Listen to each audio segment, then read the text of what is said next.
One debate that we experience in human resources and in businesses today is ethical issues. What is ethical and what is not ethical? And sometimes that can be a challenge. So I wanted to chat a little bit about ethical issues in the workplace today.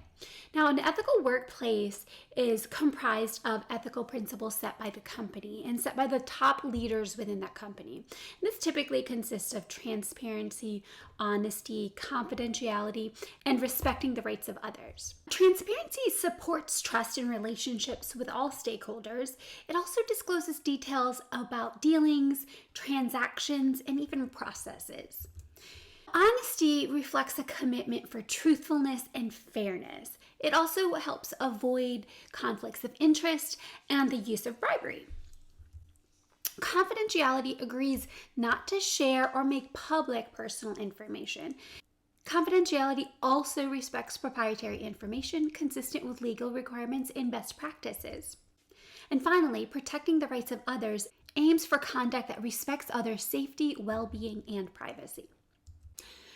Ethical dilemmas occur at all levels in an organization. It's not just a problem for top management.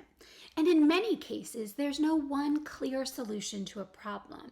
Instead, there might be multiple stakeholder groups who will be affected by the outcome of a decision, each expecting their personal interests to be protected.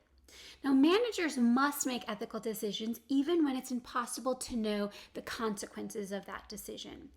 Time pressures and stress of limited resources may require a decision even when there's no clear right answer to the problem.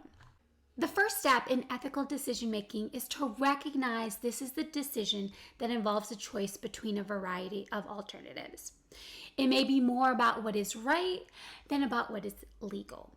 We want to understand the facts of the issue. We want to consider what groups or stakeholders are involved and how they will be affected by the various options. We also want to evaluate the options according to various ethical principles. We also want to test our decision ethically. Is this the decision you would want on the front page of tomorrow's newspaper or as a top story on the evening news? And we also want to consider how best to act on the decision and what has been learned in the process. Codes of conduct help an organization promote ethical behavior, communicate organizational commitment internally, define behavioral expectations for all employees, serve as a guide by which employees and managers can judge their actions. We can't tell employees what to do, but we can encourage them to do the right thing.